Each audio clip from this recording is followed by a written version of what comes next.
Today I'm going to be sharing a few actionable tips on how to make new friends regardless of what your age or where you live. So be sure to stick around for some great tips and ways to feel less frustrated in creating healthy relationships where you're feeling less lonely but more connected.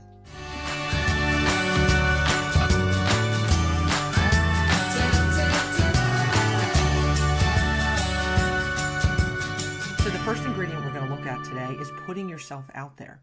Connecting with new people or rekindling old friendships require one main ingredient: putting yourself out there. So whether it's due to a move or the dynamics in relationships maybe have changed a little bit, or you're simply looking for new and healthy friendships, know that this takes work. This could be a hello, a smile, a wave, extending yourself maybe in ways you haven't done before and maybe haven't even realized. It's really easy in today's day and age to stay home or to hide behind our cell phones or our laptops. It feels safer and more comfortable. But when we don't put forward effort, new relationships simply can't happen. So what are some ways that you've put yourself out there in the past and ways to connect with people? I would love to hear things that have been successful for you.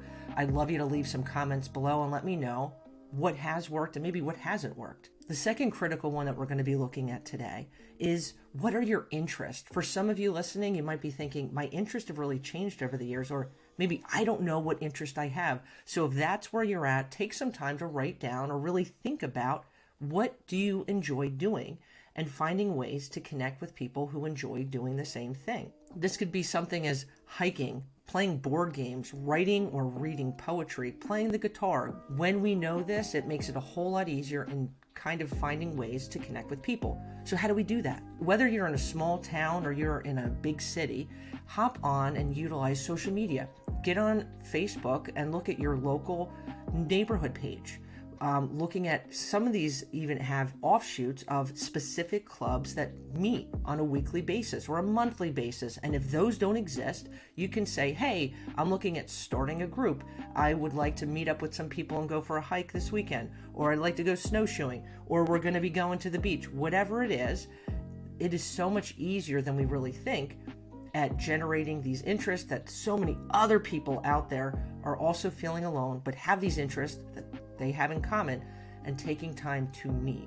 And I could tell you, if you really do some research in your area, I would probably assure you there's some type of group that already exists for people meeting up, doing certain types of things.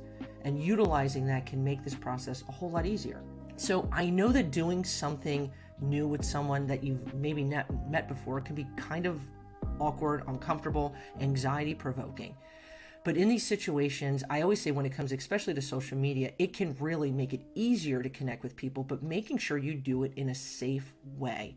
That if you've never met somebody before, they could say, hey, we're going to be meeting in a group setting. You're somewhere out visible. The group setting makes things obviously safer and a lot of times a little bit more easier with connecting with other people.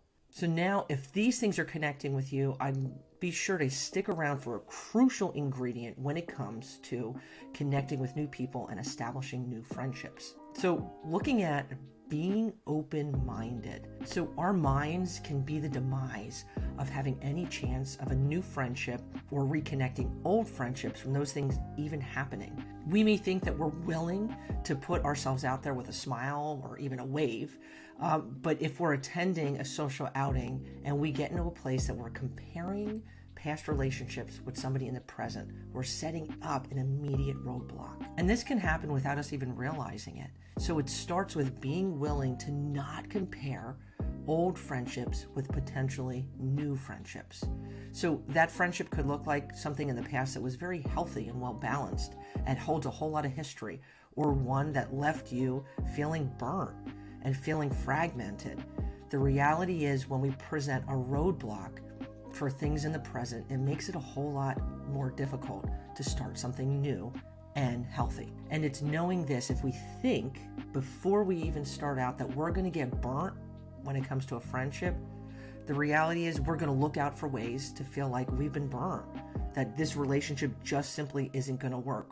Or on the other hand, we're looking and having unrealistic expectations to a previous friendship that has a history of maybe 5, 10, 15 years. And with that, you've worked out a whole lot of issues in terms of learning how to have strong communication, engaging, having a relationship, and being healthy. When you're just meeting somebody, that's a whole lot of expectations that's simply unrealistic. Starting on a new page and being willing, and this is a gift for you and this potential new friend of yours, starting with an open mindset.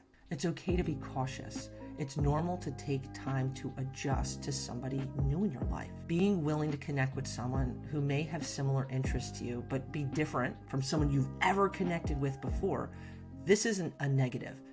This is actually healthy and a positive.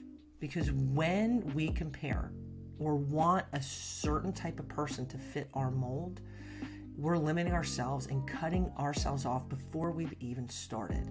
And this is about starting on an equal playing ground and allowing you the fullest potential of meeting new friends. The really neat thing is when we're willing to be open-minded and taking actual steps into putting ourselves out there, it sets ourselves up for connecting with new people and potentially new relationships. So if you're looking for a few other ways to strengthen your ability to recharge old relationships or create new ones, I'd love for you to check out this video, Ways to Feel More Energized, because knowing this, when our energy levels are down and we're not in a good place, it affects all aspects of our life, including our friendships. If you enjoyed today's video, I'd love for you to give it a thumbs up and be sure to subscribe to the Goodness Chick page. Thanks, my friends. Wishing you peace, love, and goodness.